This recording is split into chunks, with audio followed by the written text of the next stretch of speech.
아시겠죠? 그 다음에 이제 박스 스프레드라는 게 있습니다.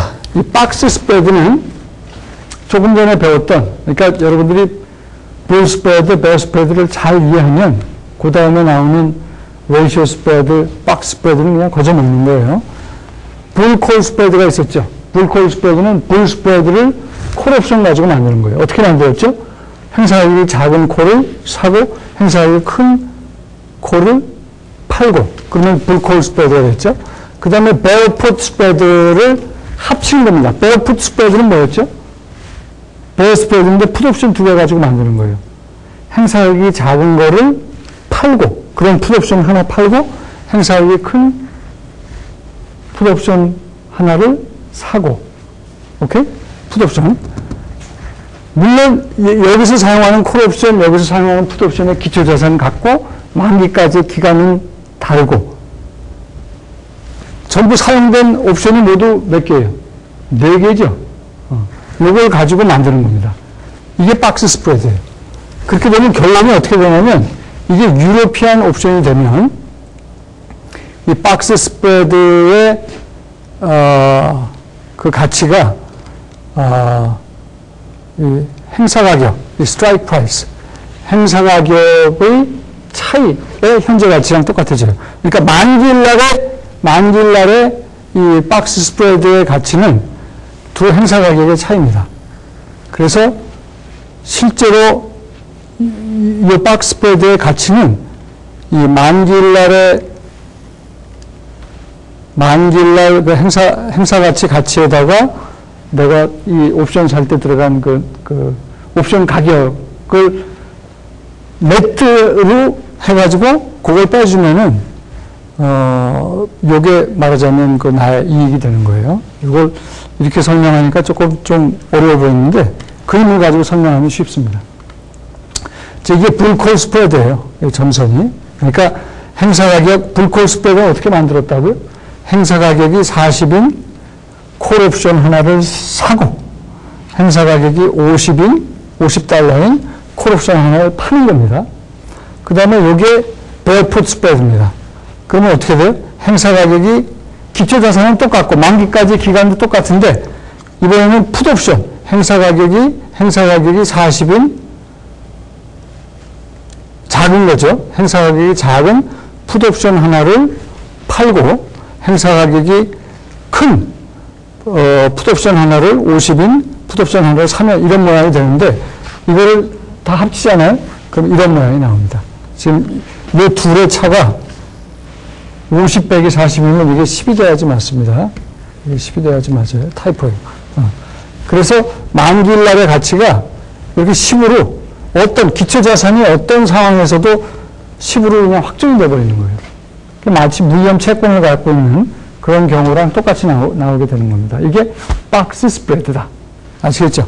이게 박스 스프레드고, 이런 박스 스프레드의 그 프로핏은 내가 이 박스 스프레드 살 때 들어간 돈이 있잖아요. 그걸 빼주면 되는 거예요. 그러니까 만기일날 이 경우는 10불이죠. 10불에다가 이게 이제 불콜 스프레드도 지금 여기는 옵션 가격이 얼마인지가 안 들어갔기 때문에 계산을 할 수는 없습니다. 하나는 옵션을 사고, 콜 옵션을 사고, 하나는 콜 옵션을 팔았기 때문에 팔 땐 돈을 받고, 옵션 살 땐 돈을 내죠. 그러니까 그 네트로 들어가는 가격이 이 불콜 스프레드를 만들면서 들어간 옵션 비용이고, 풋 옵션도 풋 옵션 하나를 살 때는 돈을 내지만, 풋 옵션 하나를 팔 때는 돈을 받거든요. 그 네트로 얼마인지를 따져봐야 돼요. 그래서 이 네트로 얼마 들어갔는지를 해서 그걸 빼주면은 나의 그 이익이 나오겠죠.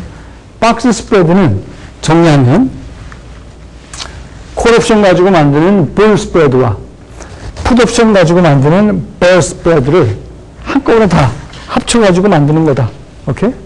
그러면 이런 까만 선처럼 무위험 채권을 갖고 있는 것과 유사한 그런 모양이 나온다. 즉 기초자산이 무엇이든지 간에 상관없이 나는 확실한 이익, 만기일에 확실한 이익 10불을 챙길 수 있다.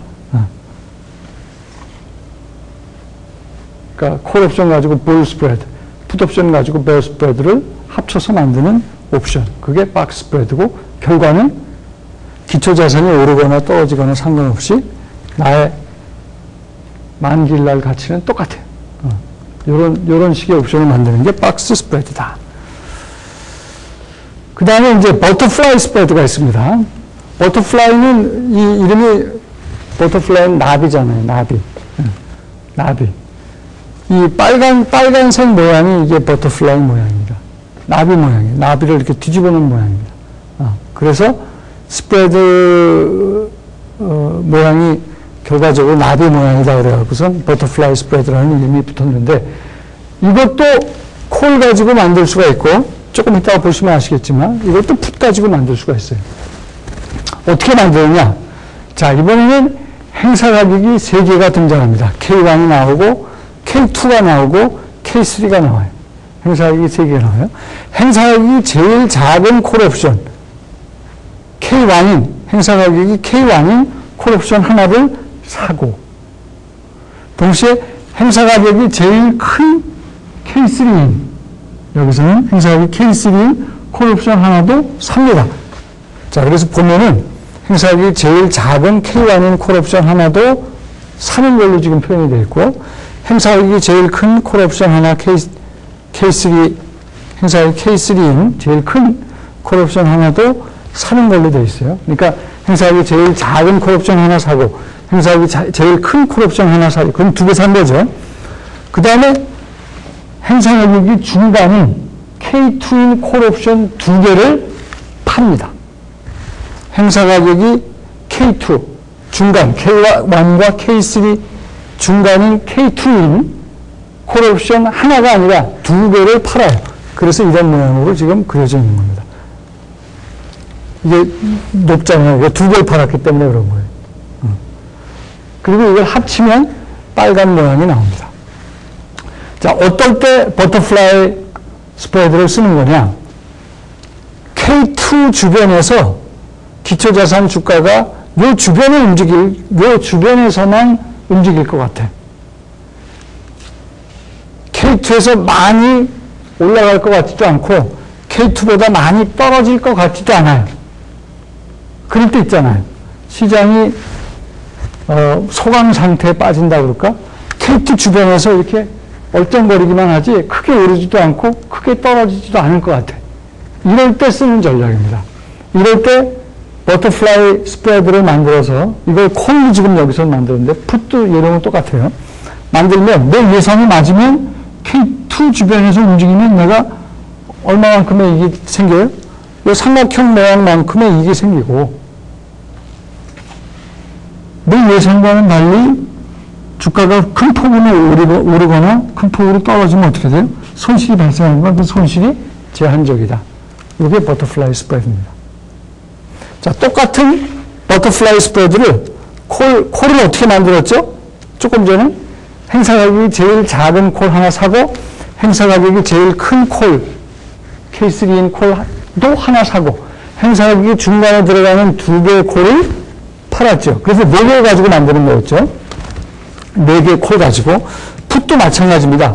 이것도 행사 가격이 제일 작은 풋옵션 하나를 사고, 행사 가격이 제일 큰 풋옵션 하나를 또 사고, 그러니까 버터플라이 스프레드는 행사 가격이 제일 작은 거, 행사 가격이 제일 큰 거는 콜이건 풋이건 사는 거예요. 2개를 사고, 행사 가격이 중간에 들어가는 풋옵션 2개를 파는 겁니다.